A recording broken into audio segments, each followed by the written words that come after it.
Oh, dude, this is kind of where it gets fun because I'm working sphere. As somebody who used to be a real estate agent, I've sold life insurance, I've sold health and wellness to primarily women for hormones, got all these bags of tricks that I don't know how to use. Obviously, I would have been in those industries. Still, it's sphere, man. It's just fear. I'm talking to people. I'm like, hey, you got it, buddy? They're like, yeah, I think I know somebody. We were just working to serve people. Like I Yeah. had a buddy that I did jujitsu with, and I was like, hey, man, can I do this job for free for you? And he was like, absolutely not, but I'll pay you $500. And I was like, okay, like let's do it. So Yeah. it's one of those things that people, when they think about it, they just realize that this is an underserved opportunity. And so then when you're raising your hand saying you want to help, bang, there it is. And so it's been a fun process, but we're doing all the things.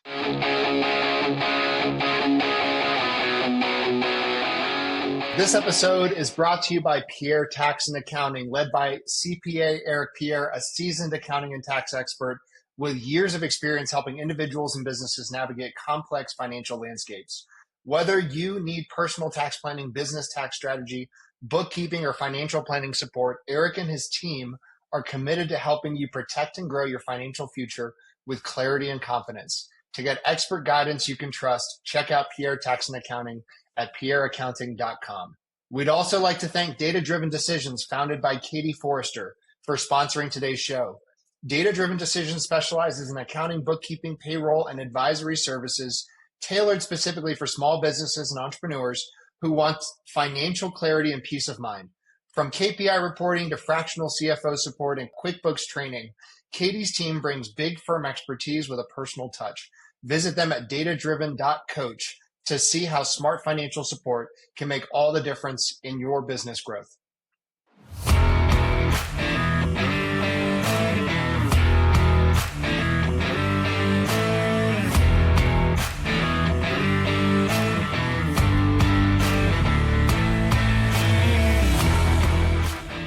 What's up, everybody? Welcome back to another episode of the Builder's Bible. I'm joined by Chris Boyd, who is a friend of mine from Rise of Kings. Chris owns a company that does parking lot maintenance, which initially when I hear that, I'm like, is that profitable? And I'm like, in the back of my mind, I'm like, yes, I know it is. That's silently one of those businesses I'm sure you crush. So I'm excited to kind of dive into it with you here today. So how do you get into parking lot maintenance? How does one get into that field? Man, that is a great question. So I guess I can tell a little synopsis of the story.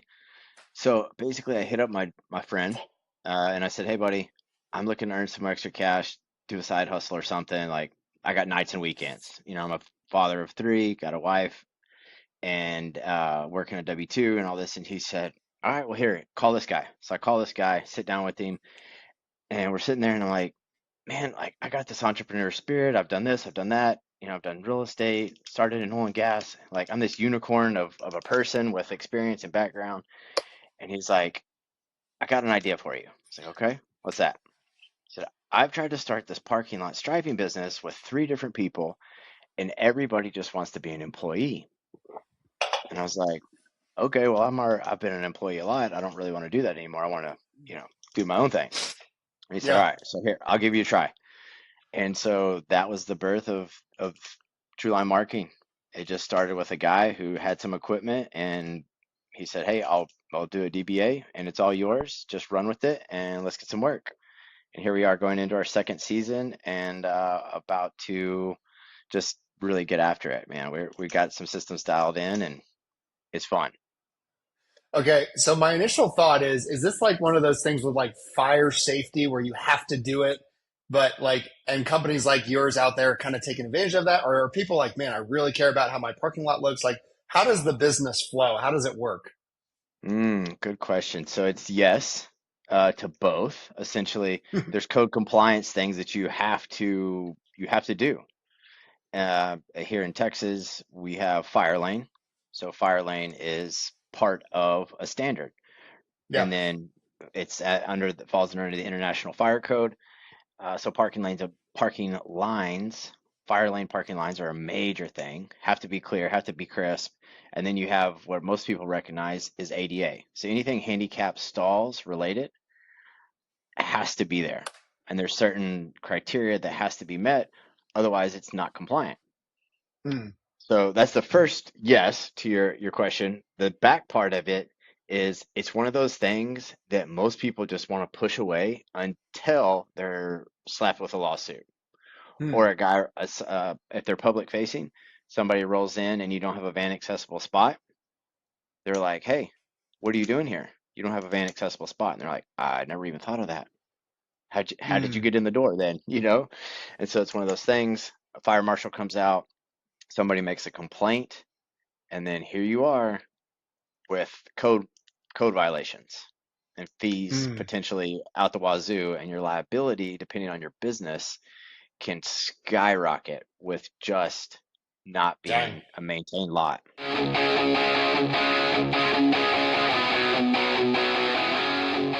What's up, everybody? This episode is sponsored by Von Finch Investments. If you're a business owner or investor looking to grow your wealth beyond the stock market, you need to check out Von Finch Investments. They give you access to institutional quality real estate and private credit deals without the headaches of managing properties yourself. Their model is built around alignment. They invest alongside you, and they only win when you win. If you want passive income, tax efficiency, and real asset exposure, Von Finch is worth a serious look. What's up, everybody? This episode is sponsored by ExitWise. If you're a business owner thinking about selling your company, whether that's now or years down the road, you need to know what your business is actually worth and how to maximize that exit. That's exactly what ExitWise does. They help you prepare, position, and ultimately sell your business by assembling a world-class team of M&A experts around you, guiding you from valuation all the way through closing. If you want to know what your business is really worth and how to increase that number before you sell, go check out exitwise.com and get ahead of it. So, who are most of your clients? Are we talking like commercial buildings, churches, like what kind of apartment complexes? Who hires Yeah, you guys? you're All on the the right above. track. It's all of the above. Yeah, so right now we're working to partner with a company that only does quick service restaurants. So that's a Hmm. big thing for 2026. Really pushing senior and assisted living facilities.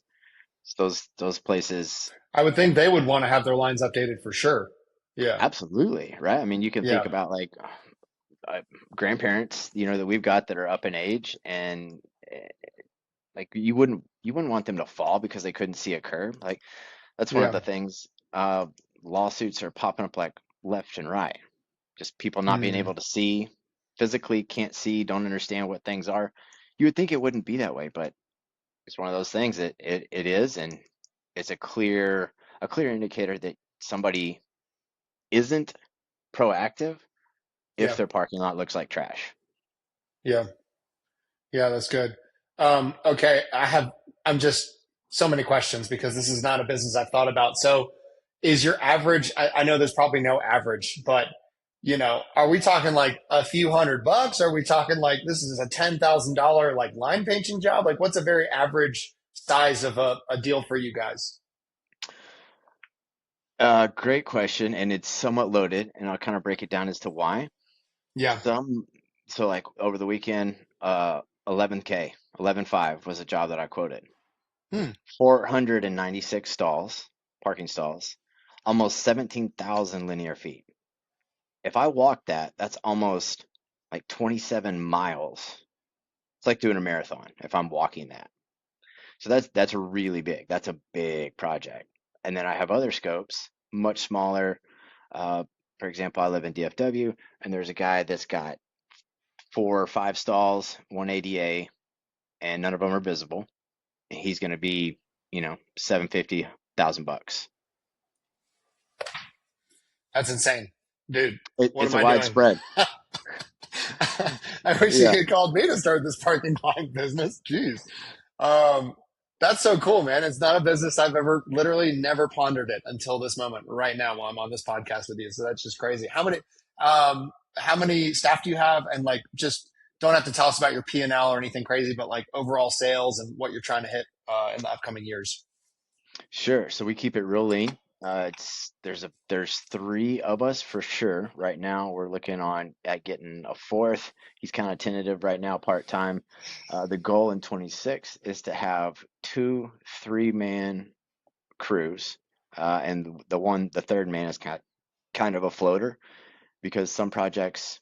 don't need three guys. And then Yeah. when you incorporate things like potholes, crack filling, and seal coat, which is the black that goes on the asphalt, that's a whole different game. That's sometimes three, maybe five guys doing all of it, and you get crack filling, potholes, seal coat, and then you come back and restripe it. So Hmm. that's even upper tier of that ticket price that you were talking about. That you can get into some cash. There's money in pavement that I had no idea about, and I'm just I'm only in second season, so I'm learning, man. It's crazy. It's kind of like the nail salon. Not that I know anything about this, but it's kind of like if they ask you, they Yeah. want you want to put on the extra coats of like shellac and stuff. That's interesting. Yeah. It's one of those things Um, that the upsell is just there, right? yeah. Like it's like, Yeah. oh, do you want this to look bad and it be a liability? And they're like, well, absolutely not. So okay, cool, we'll just do it. No, Yeah. okay. Hmm. So that's we're looking to have six people, six crews. That's a trailer, a guy, two guys, and at least one machine per trailer, probably two. Um, Assets are not incredibly expensive, but there's something that you have to maintain. I mean, it's like think about arbory or landscape. Those guys are constantly changing oil. They're constantly going through, they're like the little stuff, air filters, bags Yeah. for trash, all that. We have a lot of consumables. Um, so annual projection this year is we're trying to get to 340 to 380. That seems like a Okay. reasonable, real number that's achievable with our aim, our market set, and where we want to go in year one, or well, Dang. season two. Dang. Yeah. And is it mostly referrals or how are you acquiring new clients? Oh, dude, this is kind of where it gets fun because this I'm working Sphere. As somebody who used to be a real estate agent, I've sold life insurance, I've sold health and wellness to primarily women for hormones. I've got all these bags of tricks that I don't know how to use. Obviously, I would have been in those industries. Still, uh, it's fear, man. It's just fear. I'm talking to people. I'm like, hey, you got a buddy? They're like, yeah, I think I know somebody. Hmm. And we were just working to serve people. Like I Yeah. had a buddy that I did jujitsu with, and I was like, hey, man, can I do this job for free for you? And he was like, absolutely not, but I'll pay you $500. And I was like, okay, like let's do it. So Yeah. it's one of those things that people, when they think about it, they just realize that this is an underserved opportunity. And so then when you're raising your hand saying you want to help, bang, there it is. And so it's been a fun process, but we're doing all the things. We're on Yeah. socials. We're doing. I I I don't want to say I hate cold email, but I do in the infancy stages when you're really trying to launch first couple of years because you fall flat. You fall in this in the ocean.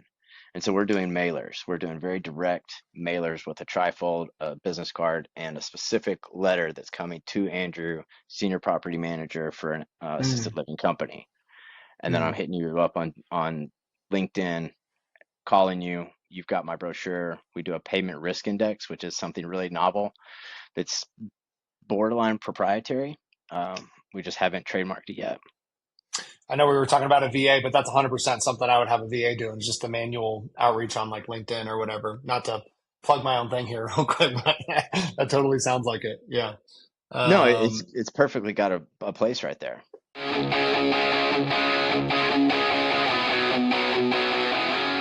This episode is brought to you by 10x Nerds. If you're a business owner doing real revenue, there's a good chance you're overpaying in areas you haven't even looked at. Things like credit card processing, insurance, telecom, and more. 10x Nerds comes in, audits your expenses across 30 plus categories, and finds immediate savings. And here's the kicker: they only get paid if they save you money. It's a complete no brainer. If you want to keep more of what you make, go check them out at 10xnerds.com. This episode is brought to you by Rakowski Law Firm. If you're a business owner or have built a level of wealth, but you don't have your estate plan dialed in, you're exposed. Rakowski Law Firm helps families and business owners protect their assets, avoid probate, and make sure everything transfers exactly how it should. This isn't just paperwork, it's a real strategy to protect your legacy. If you haven't looked at your plan in a while or don't have one, go to rakowskilawfirm.com. What's going really well with your business right now? What's not going so well? Hmm. What's going well is the learning curve is steep, but being that we self-perform and we're the ones, so I don't want to say we, I'm the one self-performing for the most part. I'm the one that has to take it on the chin if I miss a line, if it's not straight, or if it's too curved or something of that sort. And so I've overcome a lot of troubleshooting and corrections as necessary. And so I'm the one that creates a problem, fixes the Mm-hmm. problem, and then goes and does all the due diligence on code compliance. So Mm-hmm. all those come together, and I'm the person that you're talking to. So you're not talking to Johnny, who's a salesperson. You're not talking to Billy, who, is just the striper guy and could care less about doing anything other than putting lines on the ground. I'm all of it. Mm-hmm. So the the the curve has just been like I've learned so much, and it's fascinating to me because it's a blue collar industry, which I love. I think blue Mm-hmm. collar and trades are incredible. And dude, it gets you outside, gets you exercise, and gets you walking. It's a must Yep. have. So it's just Yep. fun. That's what's going good. Not good is the pipeline. I don't know and as a business owner, and I'm sure your audience does too, pipeline's the biggest thing. You can rest a little bit easier. Like last night, I was up at 3:54 thinking, how am I going to fill the pipeline? How do I get it? How do I? Mm. And then what is it? Is it 10 jobs a month? Is it 20? What if I get 20? Can I even handle that? So Yep. it's just those things. Just, Yeah. I mean, I'm sure you know. Yeah, I mean, different phases of business have challenges. I feel like I'm in growth mode with you, so pipeline is always on my mind versus someone who's 15, 20, $30 million in revenue. It's more like, okay, are my people right, or do we have the right vision? How do I maintain those skilled laborers? It just seems that every phase and threshold of the business carries new challenges, right?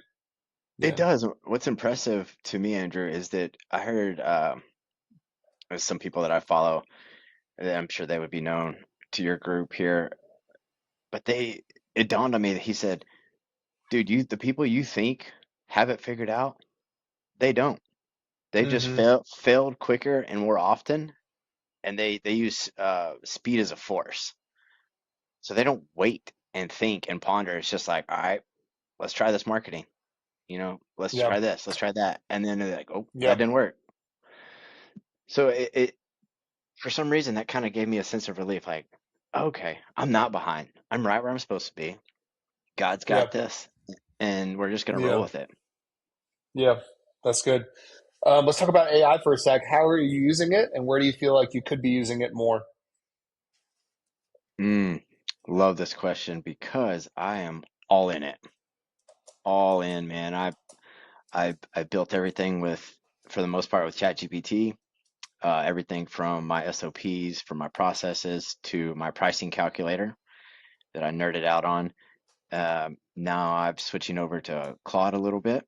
I typically integrate Perplexity, Grok, Perplexity, Claude, and put sometimes Gemini, but I cross-reference all of them, and now I'm putting them all into Claude and kind of getting an aggregated answer or Hmm. process. So I truly believe that as it advances, there's going to be so much tech there. But man, if I'm sure you know this, but dude, if you don't know how to write the right prompts and you don't give it the right brand messaging and you don't help it learn you, Hmm. it's kind of worthless Hmm. because you're just chasing your tail the whole time. Yeah, prompt engineering is incredibly important, right? And one of the things that I do, a friend of mine taught me this, but is I ask the large language model, if it's Claude or Chat or Gemini, to give me the perfect prompt. Hey, I want to do this thing. Can you give me the perfect prompt to do that thing? Then I just take and copy and paste that prompt and put it back in. Hmm. It works really well. Yeah, it works really well. Yeah. Do you ever use the audio version? Do you ever go on walk and talks with Chat or one of them? I have messed around with, I don't remember which one I just downloaded the other day. I'm bound. Have you heard of Manus? Yeah. Yeah. Got Okay. bought by Facebook. Yeah, so I'm using Manus to kind of test out a few things. But yeah, every once in a while, I just like to walk and talk to it. It's kind of weird. You would think it would be easier, but for me, it's Yeah. it's kind of challenging. Yeah. Yeah. Is there anything business wise that we haven't talked about today that gets you fired up?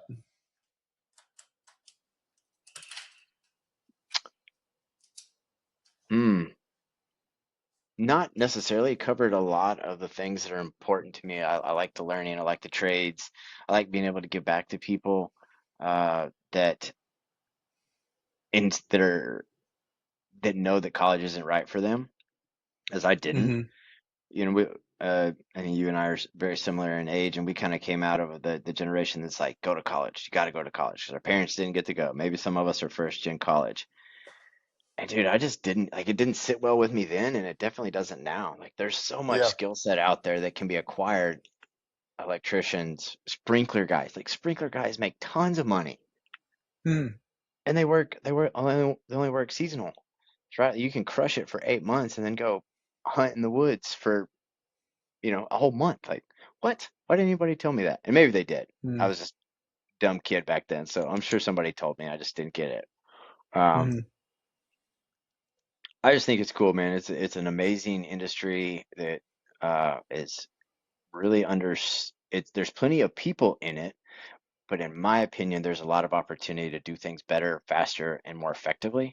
And so we're really Hmm. trying to optimize early and get ahead of this thing and differentiate through tech is Yeah. a big thing. Chris, you and I know each other through Rise Up Kings. What are a couple ways that that's impacted, your life? Whew. Have you got to volunteer at Rise Up Kings yet? I just got back from volunteering at a refinery a couple weeks ago. Okay. So for me, the camaraderie and the networking, the it may be cliche, but the brotherhood is just so incredible.